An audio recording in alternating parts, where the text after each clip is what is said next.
Welcome to Factorio Space Exploration. This is a recap of stream day number 45. My name is Nilaus, in case you have forgotten. And at the end of episode 44, the previous episode, there was a bit of frustration with me because I felt that it was an insurmountable progress to build these kind of modules and continue to build them more and more advanced as they progressed.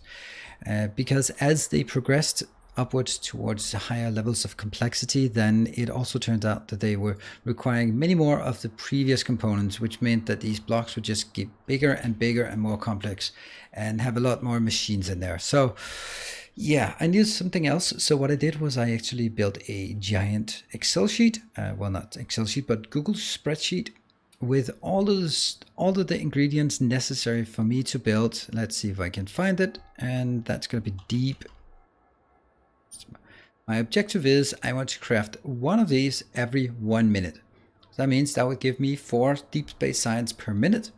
And in order to do that, I'll need one of those advanced ones plus a lot of significant data coming from this recipe, which again comes from these advanced recipes. So I did a lot of calculations. You will be able to find the link to that document that is available, and you can find it in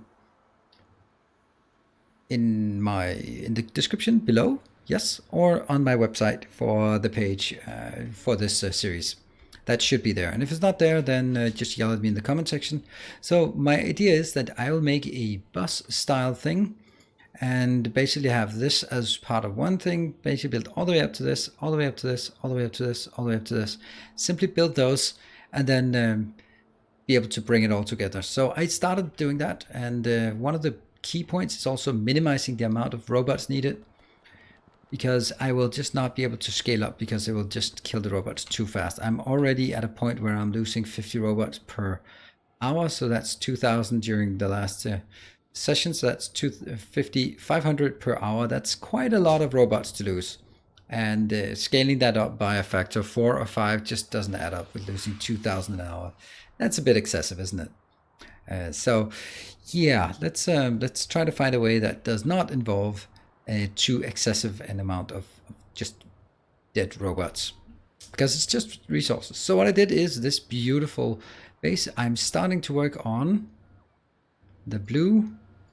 Keep going back. We're going to start with the blue. Actually, I think I'll start from this one. This one should have different ways of doing it. Oh, that one. So basically, this is the first time I want to work toward astrometrics data. This requires a lot of these observation data, and all of these observation data comes from observation frames. That's the first thing we're making. So we are having over here, well, let's look at the bus part first. Let's actually jump out of this and just get down here. Good. So, okay, that's one meteor, very noisy one. I have meticulously calculated every single item, the usage per second, and none of them exceed half a blue belt or half a space belt. So I can do that, with the exception of the blank chest and the resulting construction, what these ones here. Also here, these are also probably exceeding it. So basically I'm putting 2 items on each belt. Can be here. There are some things that are only available or only used for the blue, so we do that first. Then we can sort of decommission those belts and use them for something else, like for the green, for all the biomass stuff, or for the orange and pink, the energy and material. They will need some nanomaterials as well. And then we can take all these end components and bring them further down the line. Then we have the liquids, the cosmic water and sludge, some nutrients, some chemicals, some weird things here. Actually, also we are reusing these because this nutrient gel is only useful when we get to the green, the biological, so we can use this belt, these 2, for something right now, which is only been used for these 2 items, and then no more. Here we have all of the streams, and here we have all of the cooling, and here we have 1 for each of these.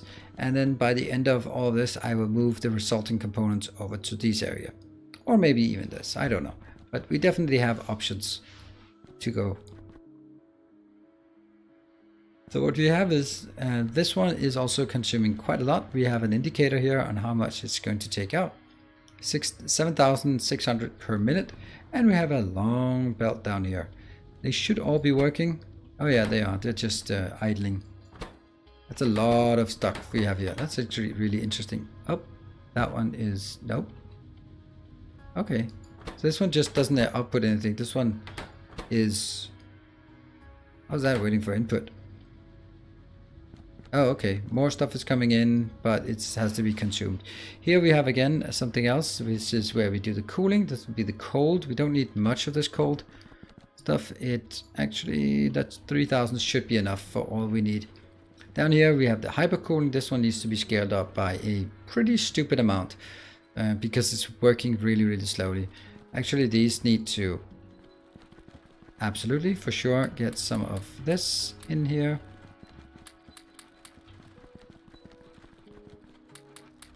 And why am I doing this now? Because this is in a local copy. Anyway, anything that takes, oh, maybe that's actually not. This only takes 200. Okay, never mind. I really should do that.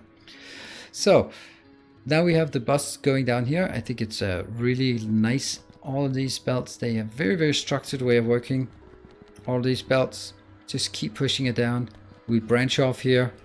This one only need one machine, but that we go slowly down here. We need two machines, but also need it on a full belt. And now we can see here, we start building branches off, and look how robust and modular these are. And the great thing is, we're looking at this radio telescope. This is the only place in the game we're going to use this radio telescope. The only place we're going to use this microwave telescope. So once we build this, that's it, done. We don't need to then build anymore. And then we can continue with the next. What we're going to do next is actually continue on. Oops. Let's keep going down here. Astrometrics, this one. So we have visible, infrared, UV, microwave. We don't have X-ray, and we do not have gamma rays. So those are the things we will build next time. And then we'll continue to build build these things, build all this, maybe even get so far as to build the astronomics catalog. And you can also see there are no robots flying around down here, and it's actually idling now. So this bus is going to be absolutely stupendously big, and this is why it's also important that we do not use it for anything else. Now, one thing I was considering that I might want to consider before it's too long is, should this be able to have trains coming in? Yeah, trains. Wouldn't that be awesome? Like having a train here that can then curve and curve. Okay, actually curve over here as well. That would be really awesome. We're gonna take a look at that. I think that would be nice, because if it stretches so far down, then we're gonna need a way to stuff fast move up and down this path. And I think a train would be really cool to do. So all this is working towards the space science. It's gonna take an eternity for us to get there, but then again, we're researching. So then that means we have a task to do. We have a lot of work ahead of us. And it's going to be fun, exciting, interesting, awesome. Hope you will follow it. It certainly is worth following. So if you kind of lost track of this, maybe it's a good time to jump back in, because I think it's going to be easier to follow. We're going to do one thing and we make it very much more structured, not a lot less spaghetti. So there you have it. That's going to be the agenda for maybe the next 20 episodes, getting all of that up and running. And along the way, we're going to go back to Navis, fix some things that don't work, because there are some things that are not launching quite fast enough, and also probably take a break and then go to Alfred and tap some more Earendel there. But the general objective is to expand the bus and build more science. So thank you very much for watching. Thank you for your support during the streams. I hope to see you in a future live stream. And until next time, stay effective.